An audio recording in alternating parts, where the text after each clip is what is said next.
Subscribe करें। जैसा कर्म करोगे वैसा ही फल प्राप्त होगा। ये कहावत हम सब ने बहुत बार अपने जीवन में सुनी होगी, लेकिन क्या सच में आप दिल से मानते हैं कि अच्छे कर्मों का फल अच्छा ही होता है? अंदर से कोई स्पष्ट उत्तर नहीं आ रहा होगा, क्योंकि हम अपने आसपास ऐसे बहुत से लोगों को देखते हैं जो जीवन भर अच्छे कर्म करते रहते हैं, लेकिन इसके बावजूद उन्हें अच्छे फल प्राप्त नहीं हो पाते। एक नौजवान कड़ी मेहनत करता है किसी परीक्षा में पास होने के लिए, लेकिन उस परीक्षा के परिणाम में उसे निराशा ही हाथ लगती है। तो इससे तो यही सिद्ध होता है कि जिन महापुरुषों ने ऐसा कहा है कि अच्छे कर्मों का फल अच्छा ही होता है, या तो वो महापुरुष गलत थे या फिर हम कर्मों का लेखा जोखा समझ ही नहीं पाते। पर चिंता मत करिए, क्योंकि आज की कहानी सुनने के बाद कर्मों के बारे में आपकी सोच, आपकी दृष्टि एकदम स्पष्ट हो जाएगी। कहानी को आखिर तक सुनने के बाद भी अगर आपके मन में कर्मों के बारे में कोई सवाल रह जाता है तो आप कमेंट सेक्शन में जरूर पूछना, क्योंकि आपके सवाल ही हमें चिंतन करने पर मजबूर करते हैं। पुराने समय की बात है, किसी गांव में श्यामू और राधेश्याम नाम के दो भाई रहते थे। पूरा गांव जानता था कि वो कहने को भाई थे, लेकिन भाई जैसा प्रेम उन दोनों में नहीं था। श्यामू बड़ा था और राधेश्याम से वो बहुत तेज और चालाक था। उसने राधेश्याम के हिस्से में आने वाली खेतीबाड़ी की जमीन भी खुद हड़प ली थी। इसीलिए राधेश्याम के परिवार को बड़े ही कष्ट के दिन झेलने पड़ रहे थे। राधेश्याम की पत्नी अक्सर बीमार रहा करती थी और उसके पास उसके इलाज तक के पैसे नहीं थे।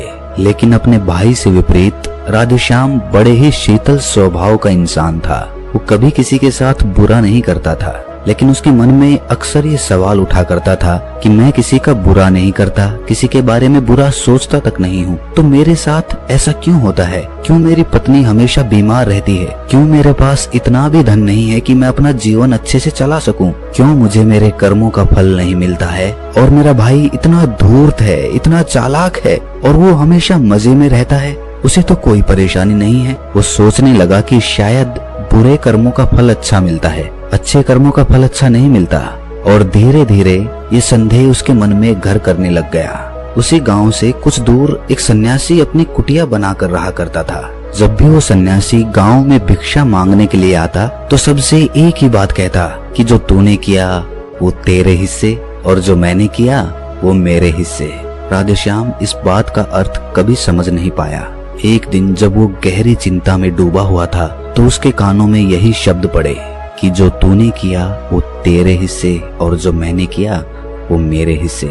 जैसे ही ये शब्द राधेश्याम के कानों में पड़े, वो गुस्से से तिलमिला उठा। उसने गुस्से में उस सन्यासी से कहा कि महात्मन, आप हमेशा एक ही बात का रट लगाते रहते हैं जिसका कोई मतलब नहीं है। अगर आपकी बात सत्य होती तो मैं जीवन में अच्छे कर्म करते आया हूँ, तो मेरे हिस्से में तो अच्छे ही कर्म होने चाहिए थे, अच्छा ही फल प्राप्त होना चाहिए था, लेकिन मुझे कुछ भी अच्छा फल प्राप्त नहीं हुआ। मेरी पत्नी हमेशा बीमार रहती है, खाने तक के पैसे नहीं होते हमारे पास। सन्यासी ने बड़े ही शांत स्वर में कहा कि ऐसा प्रतीत होता है भंते कि परिस्थितियों से तुम हार मान चुके हो। कठिन परिस्थितियों ने तुम्हारी सोच पर गहरा असर डाला है। बुरे समय ने तुम्हारी सोच भी बदल कर रख दी है। तुम एक काम करना, आज संध्या समय कुछ फल लेकर मेरे आश्रम में आना, फिर मैं तुम्हारे सारे सवालों के जवाब दूंगा।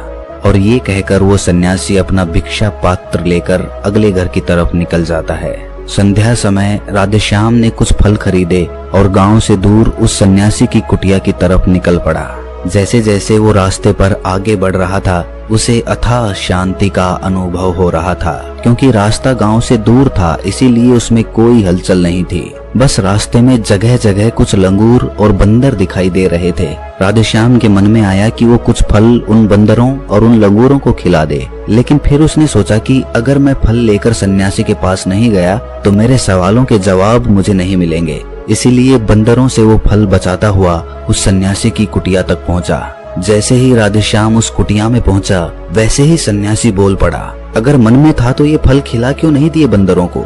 ये सुनकर राधेश्याम आश्चर्यचकित रह गया। सन्यासी को कैसे पता चला कि उसके मन में बंदरों को फल खिलाने की इच्छा उठी थी? उसने पूछा कि महात्मन, आपको कैसे पता कि मैं बंदरों को फल खिलाना चाहता था? सन्यासी ने बड़े ही शांत स्वर में कहा कि जरूरी ये नहीं है कि मुझे कैसे पता चला, हम तो सन्यासी हैं, सबके मन की बात पढ़ लेते हैं। जरूरी ये बात समझना है कि जिस तरह एक बछड़ा हजारों गायों के बीच अपनी माँ को ढूंढ लेता है, उसी प्रकार कर्म अपने कर्ता को ढूंढ ही लेता है।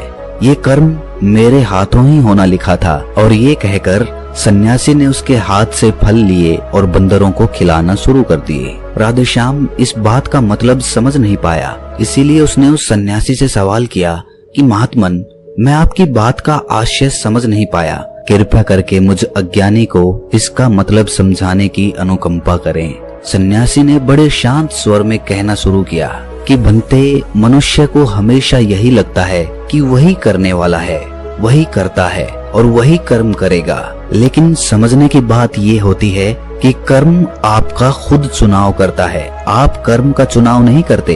अगर आप किसी कर्म को करने के योग्य हैं तो हजारों लोगों के बीच में से कर्म आपको अपने आप ढूंढ कर निकाल लेगा। इसीलिए योग्य बनने पर ध्यान दो, कर्म करने पर ध्यान मत दो। अगर तुम सिर्फ कर्म करने पर ध्यान दोगे तो कभी योग्य नहीं बन पाओगे। योग्य बनने के लिए जिन कर्मों की आवश्यकता होती है, पहले उन छोटे छोटे कर्मों को करना शुरू करो, और जब तुम योग्य बन जाओगे तो बड़ा कर्म या कहें कि मुख्य कर्म या फिर जिस कर्म के लिए तुम बने हुए हो वो कर्म तुम्हारे पास खुद चल कर आएगा। उदाहरण के लिए तुम इन बंदरों को देखो, इन बंदरों ने छोटे छोटे कर्म करके पेड़ों पर चढ़ना सीखा, गुलाटियां लगाना सीखा, और इसी प्रकार छोटे छोटे कर्म करते हुए ये मुझ तक पहुंच गए, और मुझ तक पहुंचने के बाद इनके पास इनका खाना खुद ही पहुंच गया। इसीलिए अपनी रोजमर्रा की जिंदगी में छोटे छोटे कर्म करते हुए अपने आप को योग्य बनाते जाओ, और जब तुम योग्य बन जाओगे तो अपने आप बड़ा लक्ष्य तुम्हें प्राप्त हो जाएगा। सन्यासी ने अगला कथन कहना शुरू किया जो कि बहुत ही जरूरी था, ध्यान लगाकर सुनना। अगर तुम योग्य बनने के लिए कर्म नहीं करोगे तो दूसरे लोगों के कर्म भी तुम्हें प्रभावित करने लगेंगे। उदाहरण के लिए तुम्हारी पत्नी कई दिनों से बीमार है, तुम अक्सर यही सोचते हो कि मुझे किन कर्मों की सजा मिल रही है, लेकिन समझने की बात ये होती है कि तुम्हारी पत्नी बीमार अपने कर्मों की वजह से है, तुम्हारे कर्मों की वजह से नहीं है। तुम्हारे कर्म तो अच्छे हैं, लेकिन क्या पता तुम्हारी पत्नी के कर्म अतीत में अच्छे ना रहे हों, जिसकी वजह से वो बीमार हो गई हो, और तुम्हारी पत्नी के कर्मों की वजह से तुम्हें भी दुख झेलना पड़ रहा है। और इसी प्रकार बहुत से मनुष्य अपने बच्चों की वजह से, अपने परिवार की वजह से, इन सब की वजह से खुद दुख झेल रहे होते हैं। लेकिन जरा सोचो, अगर तुम योग्य होते तो तुम अपनी पत्नी का खुद इलाज करवा पाते, उसकी बीमारी दूर करवा पाते। और क्या पता अगर तुम योग्य होते तो तुम्हारा किसी दूसरी स्त्री के साथ विवाह हुआ होता जो स्वस्थ होती। लेकिन तुम योग्य नहीं थे, इसीलिए तुम अपनी पत्नी की वजह से खुद दुख झेल रहे हो। अगर तुम योग्य बन जाओगे तो दूसरे लोगों के कर्म तुम्हें प्रभावित नहीं कर पाएंगे। सन्यासी ने राधेश्याम को चेतावनी देते हुए कहा कि याद रखना राधेश्याम, आपको वो नहीं मिलता जो आप चाहते हो, बल्कि वो मिलता है जिसके आप योग्य हो। इसलिए अपनी योग्यता को बढ़ाने पर काम करो, उसके लिए कर्म करो। कर्म का फल पाने के लिए कभी कर्म मत करो। राधेश्याम ने सन्यासी से हाथ जोड़कर एक सवाल पूछा कि महात्मन, मुझे ये बताने की अनुकंपा करें कि मैं अपनी योग्यता किस प्रकार बढ़ा सकता हूँ ताकि मेरा मुख्य कर्म मुझको खुद ढूंढ सके। सन्यासी ने बड़े ही शांत स्वर में कहना शुरू किया कि भंते, इसके लिए बड़े ही सरल सरल उपाय होते हैं। सबसे पहला उपाय है कर्म करके भूलते जाओ। तुम जो भी कर्म कर रहे हो अपने योग्य बनने के लिए, उस कर्म को करने के बाद भूल जाओ। ये मत सोचो कि उससे तुम्हें क्या प्राप्त हुआ। इसीलिए कहा जाता है कि कर्म करो, फल की चिंता मत करो। अगर तुम फल की चिंता करोगे तो वास्तविकता में तुम कर्म कर ही नहीं रहे होगे। अक्सर मनुष्य की पीड़ा का ये एक बहुत बड़ा कारण होता है। वो सोचता है कि मैं कर्म तो अच्छे कर रहा हूँ, लेकिन मुझे फल प्राप्त नहीं हो रहे, और यही पीड़ा उसके मन को ठेस पहुँचाती रहती है, उसको अपने लक्ष्य से भटकाती रहती है। किसी कर्म को करने के बाद अपना आकलन जरूर करें, लेकिन फल की चिंता ना करें। राधेश्याम ने सन्यासी से सवाल किया कि महात्मन, हम अपना आकलन कैसे कर सकते हैं? सन्यासी ने उत्तर दिया कि भंते, जब भी तुम कोई काम पूरा करते हो तो काम पूरा करने के बाद खुद से ये सवाल पूछो कि क्या इस काम को करते समय तुम्हारा ध्यान इसी काम पर टिका हुआ था या तुम्हारा ध्यान कहीं और भटक रहा था। इस तरह तुम खुद का आकलन कर पाओगे कि तुम कितने ध्यान के साथ उस काम को कर रहे थे, और जितने ध्यान से तुम किसी कर्म को करोगे उतनी ही तुम्हारी योग्यता बढ़ती जाएगी। और अगर तुम यूं ही बस पूरा करने के लिए किसी कर्म को करते रहोगे तो उस कर्म से तुम कभी भी योग्य नहीं बन पाओगे। वो कर्म तो पूरा हो जाएगा लेकिन उसका फल तुम्हें प्राप्त नहीं होगा। इसीलिए अपना आकलन इस प्रकार करो कि तुम्हारा ध्यान वहाँ पर टिका हुआ था या नहीं था, या तुम्हारे विचार तुम्हें कहीं भटका ले गए थे। और कोशिश करो कि तुम्हारे विचार अगली बार जब तुम ये कर्म करो तो उसी कर्म पर टिके रहें, इधर उधर दूसरी बातों में भटके ना। राधेश्याम ने इस पर एक सवाल पूछा कि महात्मन, जब भी हम कोई कर्म करते हैं तो हमारा मन विचारों से ग्रस्त हो जाता है, वो तरह तरह की बातें सोचने लगता है, तो हम किस तरह अपने मन को एक ही कर्म पर टिका कर रख सकते हैं? इसके लिए कोई उपाय बताएं।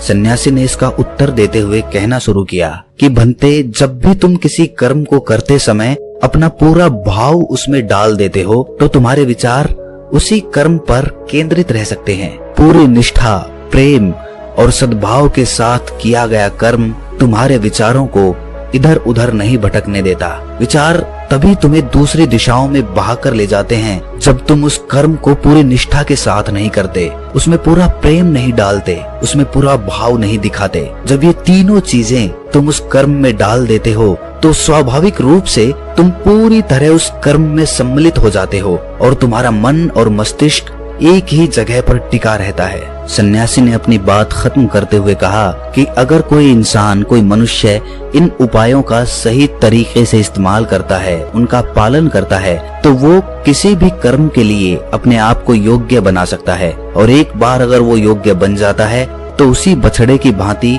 उसका कर्म उसे अपने आप ढूंढ लेता है। राधेश्याम को कुछ फलों के बदले जीवन भर का ज्ञान मिल चुका था, उसे स्पष्टता मिल चुकी थी, उसके सारे मन के सवाल खत्म हो चुके थे। उसने सन्यासी को प्रणाम किया और वहाँ से अपने घर के लिए निकल पड़ा। रात हो चुकी थी और रास्ते पर अंधेरा छाया हुआ था। वो इन बातों के बारे में विचार करता हुआ अपने घर की तरफ निकल पड़ता है। आपको कहानी कैसी लगी है कमेंट सेक्शन में हमें ज़रूर बताएं और चैनल को सब्सक्राइब ज़रूर करें।